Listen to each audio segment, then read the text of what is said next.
Olá, pessoal, tudo bem? Eu sou Gabriela Parpinelli, sou psicóloga, especialista em análise do comportamento e especialista em neurociências aplicadas da aprendizagem. Hoje eu vou seguir mais ou menos a ideia do nosso último vídeo, onde eu falei sobre quadro de comportamento para crianças. Mas agora eu vou trazer um quadro que é um quadro de regras que eu uso na sessão com crianças um pouco maiores, crianças que já são alfabetizadas, já sabem ler ou adolescentes. Então, no quadro de comportamento, a gente usava mais desenhos, tentava pegar um personagem, né, que fosse do interesse da criança para motivar mais ela. Agora eu já consigo fazer um quadro já descrevendo diretamente essas regras. Então, o que vocês vão ter que fazer? No primeiro momento, vocês vão observar. Durante a sessão, vocês vão observar quais são os comportamentos, problema que essa criança, adolescente, apresenta durante a terapia. Podem ser tanto comportamentos que ele precisa melhorar, como comportamentos que a gente precisa extinguir do repertório dele, ok? Então, nesse quadrinho, vocês conseguem escrever mais regras do que no quadro anterior do vídeo que eu passei para vocês. Esse quadrinho, por exemplo, eu vou ler para vocês algumas das regras que eu coloquei de comportamentos que são problema desse paciente. Então, eu coloco, número 1, cumprimentar e se despedir. Então, quando ele chega no consultório, eu espero a iniciativa dele de me dar oi. Então, lembrem, porque muitas vezes a gente já chega, abre a porta, oi, tudo bem? E opa, se eu estou trabalhando em iniciativa no cumprimento social, eu vou abrir a porta, vou ficar em silêncio e esperar para ver se a criança vai lembrar de me cumprimentar. E aí eu já aproveitei e botei se despedir também, porque o cumprimentar é quando chega e quando vai embora também, não é? Certo. Número 2, falar parado no lugar.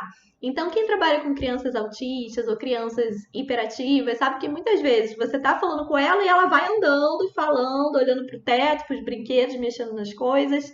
E aí eu sempre brinco. Ó, passa a cola no pé, põe, gruda no chão. Agora você para e olha para mim enquanto você fala. Combinado? Então, sempre quando eu faço esse quadro, eu vou dando esses exemplos para a criança entender o que eu espero que ela faça, certo? Sempre exemplifiquem. Número 3, dar um beijo ou um abraço. Então, às vezes, a criança chega no consultório, consegue cumprimentar, mas ela entra direto na sala. Ela nem te dá um beijo, te dá um abraço ou um high five. E como nesse caso eu queria implementar essa resposta desse paciente, eu aproveitei para introduzir no quadro. Ele pode escolher, tá? Se ele quer beijo, abraço, o que ele quer. No caso, eu botei essas duas opções que ele prefere. Ficar sentado direito. Então, normalmente você vê que durante a sessão a criança que é mais hiperativa, ela começa a ir descendo na cadeira, parece uma molenga, né? Vai descendo, derretendo e não senta direito. Ou põe o pé em cima da cadeira, põe o pé em cima da mesa. E aí, eu exemplifico o que é o sentar direito com essa criança. Olha, você vai precisar sentar com as costas na cadeira e os pés no chão, combinado? Isso é o sentar direito. Evitar fala fora do contexto. Então, a gente sabe que muitas crianças autistas, a gente está falando sobre um assunto e aí ela começa a falar do assunto do interesse específico dela. Então, você está perguntando o que ela comeu e daqui a pouco ela está falando do dinossauro, do Sonic, do Star Wars. E, mas não tem nada a ver com o que a gente está conversando. E essa fala está fora do contexto.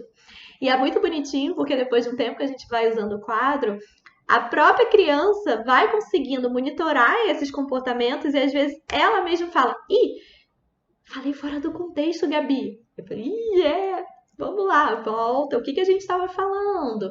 Então, isso vai desenvolver o automonitoramento além do objetivo inicial de segmento de regras, certo? Controlar a raiva, e aí, como eu falei no último vídeo, só vou botar isso no quadro depois que eu já tiver treinado recursos de como a criança pode controlar a raiva. Tem várias formas, desde respiração diafragmática até ela poder levantar e às vezes só dar uma volta e ela consegue se regular, usar algum estímulo sensorial que ela necessite para regulação. Enfim, tem diversas possibilidades, ela vai usar o que for melhor para ela. Falar mais baixo, que nossa, Esse é muito difícil. Normalmente, crianças autistas têm muita dificuldade de modular o tom da voz. Pedir para mexer em algo. Então, às vezes a criança entra na sessão e parece que tem 10 mãos, né? Parece um polvo. E aí você tá falando com ela tá mexendo nisso, tá mexendo na cortina, na cordinha, tá mexendo no lápis. E aí ela não solicita as coisas e vai pegando. Às vezes pega, inclusive, da sua mão. Então, eu sempre coloco para trabalhar o autocontrole. Ó, tem que pedir para mexer em alguma coisa. Então, não é você pegar o lápis brilhoso da minha mão. Você tem que pedir, Gabi, posso pegar esse lápis? Gabi, eu posso mexer no armário do brinquedo? E aí a gente vai instaurando esse comportamento adequado. A questão de concluir atividades, então a criança às vezes consegue até iniciar a atividade, mas ela tem muita dificuldade na manutenção, e aí a gente vai analisar, né, fazer análise funcional para entender o motivo, né, dela não conseguir concluir. Será que o custo de resposta daquela atividade é muito alto, ou seja, é uma atividade ainda muito complexa, e ela precisa de um suporte maior, uma dica a mais para conseguir executar? Será que é uma questão de déficit atencional e a gente vai precisar usar alguma estratégia para ela conseguir, né, ter pausas ali e ir até o final da atividade? Enfim, podem ser estímulos distratores do ambiente, a gente vai ter que avaliar. Às vezes, inclusive, é porque a criança está com dificuldade e aí ela tem uma baixa tolerância à frustração e ela desiste e quer ir embora da atividade. Então, a gente vai descrever aqui, que aqui no caso desse menino, é a capacidade de concluir a atividade e não de iniciar, porque ele inicia, certo? Saber perder, que inclusive acho que eu posso fazer um vídeo só sobre isso, que eu acho que todas as crianças têm dificuldade, mas as crianças com TDAH, as crianças autistas, crianças muito ansiosas, normalmente têm uma baixa tolerância à frustração e acabam tendo muita dificuldade em lidar quando elas perdem no jogo.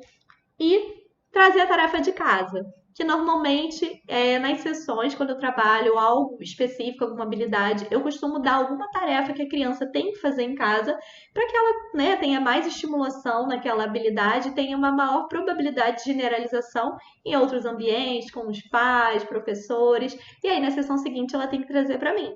E aí eu coloco aqui se ela trouxe, se ela não trouxe. No final eu sempre deixo, vocês viram que aqui tem 12 regras, né? Mas no início parece muita coisa, mas depois eles começam a conseguir. É muito legal ver o avanço deles. Eu normalmente sempre deixo um em branco, porque pode ser que apareça um comportamento novo que você precisa inserir aqui como uma regra, e aí você já tem um espaço ali garantido. A marcação, eu queria que vocês dessem uma olhada no último vídeo, que é sobre o quadro de comportamento, que ali eu cito uma forma que eu uso para marcar. Rapidamente seria, se eu chamar atenção 2 vezes para aquela regra, ele ganha cara feliz.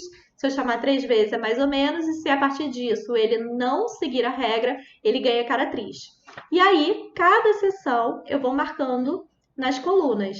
O que é super legal, porque depois a criança começa a ver, nesse dia a Gabi falou que eu tinha que conseguir 6 caras felizes para poder escolher o jogo no final da sessão. Ai, nesse dia eu só consegui 4.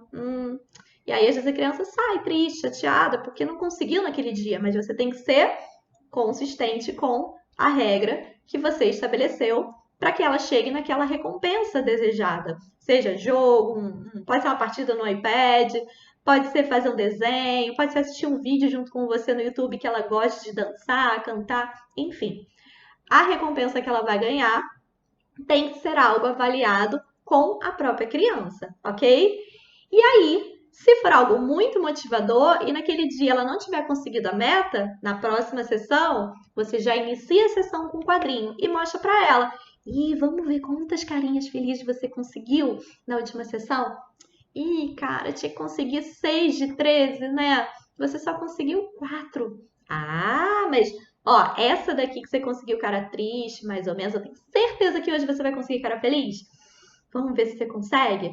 E aí você já antecipa, vamos trabalhar com antecipação. No início da sessão, você já faz essa leitura do quadro com ela, gruda ali um velcro na parede perto da criança, deixa o quadro visível, para que durante a sessão, você às vezes não vai precisar nem falar da regra, você só vai apontar.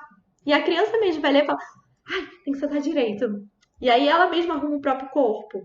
Então, é muito legal esse instrumento. Ela, com o passar das sessões, ela vai começando a ver como que está indo o comportamento dela, quais são os comportamentos que ela está melhorando, quais que ela ainda está com muita dificuldade. E, claro, depois de um tempo você vai reavaliar se ainda é necessário essas regras ou não. Podem ser que tenha algumas que ainda demoram um tempo a mais para a criança conseguir instaurar no repertório dela, e pode ser outras que às vezes em 2 semanas a criança aí já conseguiu atingir sempre cara feliz, então a gente vai colocar um comportamento novo. Então é isso, gente. Selecionem os comportamentos-alvo durante a sessão que podem trazer algum prejuízo para essa criança durante a sessão ou também em outros ambientes. Então, por exemplo, os comportamentos que a mãe coloca no quadro que ela usa em casa, se forem comportamentos que também acontecem no ambiente escolar, no ambiente do consultório, você vai introduzindo, porque quanto mais ela tiver esse automonitoramento, mais ela vai conseguir fazer essa observação para evitar os comportamentos de problema e colocar em prática os comportamentos alternativos que a gente está ensinando a ela. Notem que aqui nesse quadro eu evito colocar o que ela não pode fazer. Claro, tem alguns comportamentos que às vezes é bem difícil a gente colocar ele de uma forma mais positiva. Então, aqui, por exemplo, vocês veem que eu falo, não fique falando andando. Eu coloco, fale parado no lugar. Ficar sentado direito, eu tento colocar o comportamento esperado. Mas, por exemplo, teve um aqui que eu não consegui, que eu coloquei, não ficar insistindo. Eu não consegui pensar numa outra forma de colocar que fosse o comportamento alternativo.